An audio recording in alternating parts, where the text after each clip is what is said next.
जय हिंद दोस्तों। आज की वीडियो हम जानेंगे कि जो ईरान और इजराइल का युद्ध चल रहा है, अगर ईरान को किसी भी प्रकार की क्षति पहुंचती है आंतरिक अशांति के कारण या इजराइल के मिसाइलों के अटैक के कारण, अगर ईरान को किसी भी प्रकार की क्षति पहुंचती है तो इसमें भारत की क्या हानि होगी और चीन कैसे इसका फ़ायदा उठाकर भारत पर अटैक कर सकता है, इन सब बातों पर हम चर्चा करेंगे। तो चलिए आज की वीडियो की शुरुआत करते हैं।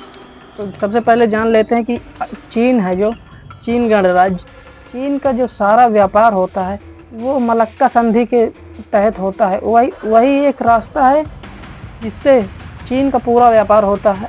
मतलब मलक्का संधि के रास्ते में ही पड़ जाता है अंडमान निकोबार।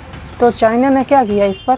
चाइना ने किया कि भाई पाकिस्तान से चीन की तरफ एक सड़क ले गया, चाइना पाकिस्तान इकोनॉमिक कॉरिडोर ले गया। भाई चीन ने उस पर बहुत इन्वेस्ट किया। इन्वेस्ट करने के बाद वहाँ फैक्ट्री लगाया, सड़क की साइड में फैक्ट्री लगाया, पुल बनाया वहाँ पर, और वहाँ से चाइना से ग्वादर बंदरगाह तक अपनी सड़क ले आया। सड़क ले आने के बाद क्या हुआ कि उसका व्यापार अब इतनी दूरी से घूम कर ना आकर वही छोटे से रास्ते से हो जाएगा और उसका ग्वादर पोर्ट से सारा व्यापार हो जाएगा उसका। तो उसको इतनी दूरी तय करने की ज़रूरत नहीं है, वह छोटे से रास्ते के माध्यम से अपना व्यापार तय कर सकता है। लेकिन इसमें भारत को क्या नुकसान होगा? पहली बात तो भाई पीओके में तुम बना लिए हो सड़क, पीओके में बना लिए हो तो कोई बात नहीं, लेकिन भाई विवादित क्षेत्र में क्यों बनाया है? भाई यूएन में उसको मुकदमा चल रहा है ना, यूएन में मुकदमा चल रहा है, तो तुमने सड़क कैसे बना लिया? और भारत भी इसमें कुछ नहीं बोला। जब भारत कुछ नहीं बोला तो भाई वो बना ही लेगा, उसमें क्या है। सबसे पहले से ही नीति चली आ रही है, चाइना के साथ हमें सॉफ्ट नीति अपनानी पड़ रही है। जब जवाहरलाल नेहरू प्रधानमंत्री तब से यही हो रहा है। भाई हम क्या कह रहे हैं, पंचशील समझौता। भाई पंचशील समझौता ले लोगे, भाई फ़ायदा तो उठा लेगा वो। या इतने क्या बेवकूफ़ी वाला काम किए हो। लेकिन कोई बात नहीं, अगर चीन भाई वैसे ही पावरफुल है, हम जीत तो पाएंगे नहीं, लेकिन परमाणु संपन्न देश हैं दोनों, अगर हमको मारो तो हम छोड़ेंगे नहीं।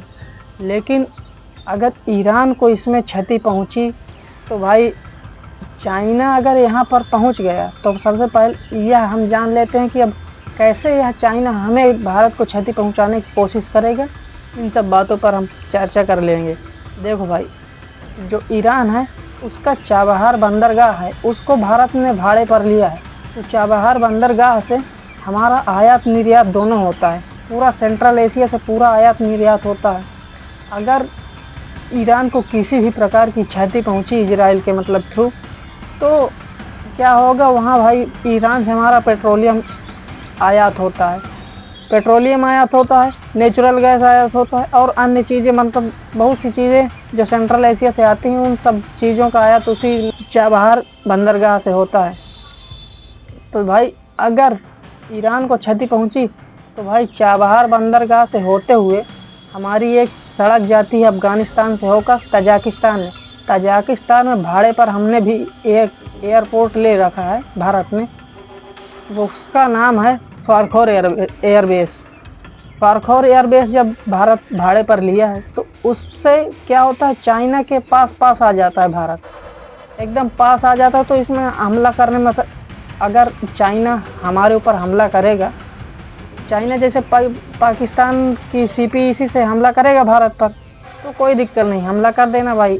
हमला करने के बाद अपना भी ध्यान रखना, वो सीपीईसी जो गया है ना, चाइना पाकिस्तान इकोनॉमिक कॉरिडोर, इस पर भी हम एयरबेस से फारखोर एयरबेस से अटैक कर देंगे। अब तुम्हारी सड़क किसी काम लायक नहीं रह जाएगी, तुम फिर मलक्का से हो के आओगे, फिर कचरे जाओगे, जो सीधी बात।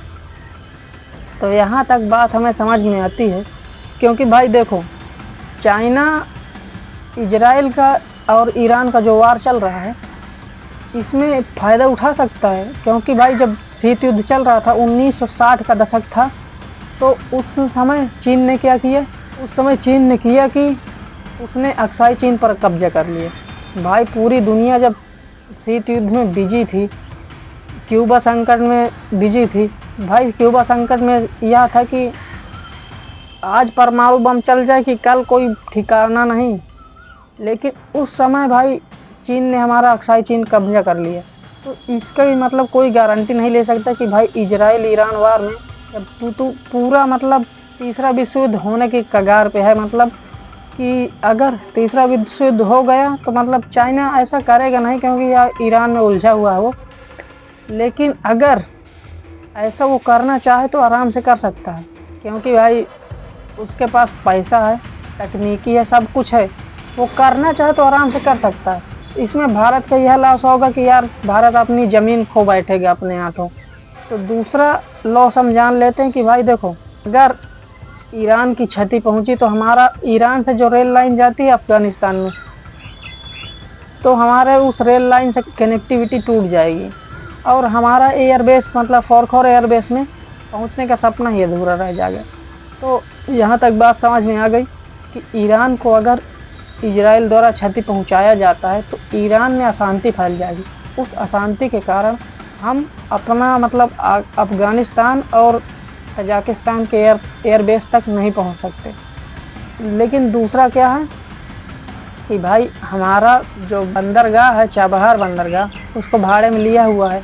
अब उसी रास्ते से हमें भाई रूस मतलब रूस तक पहुंचना है, क्योंकि भाई ईरान के रास्ते से रूस की नज़दीकी बहुत ही कम पड़ती है। बस तुरंत ही जाओ, आराम से ज़मीन से है। लेकिन इधर से घूम के जाओगे मतलब जल से मतलब जाओगे, जहाज वहाज लेके तो बहुत दूर ही पड़ता है।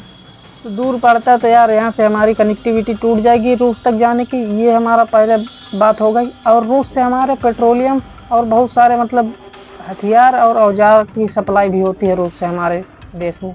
तो यह सब की मतलब कनेक्टिविटी टूट जाएगी। हमारे पास कोई भी मतलब हथियार या फाइटर जेट कुछ भी नहीं आ पाएगा, मिसाइल जो भी है, ब्रह्मोस कोई भी नहीं आ पाएगा। तो यह बात थी, यह हमारा तीसरा लॉस हो गया।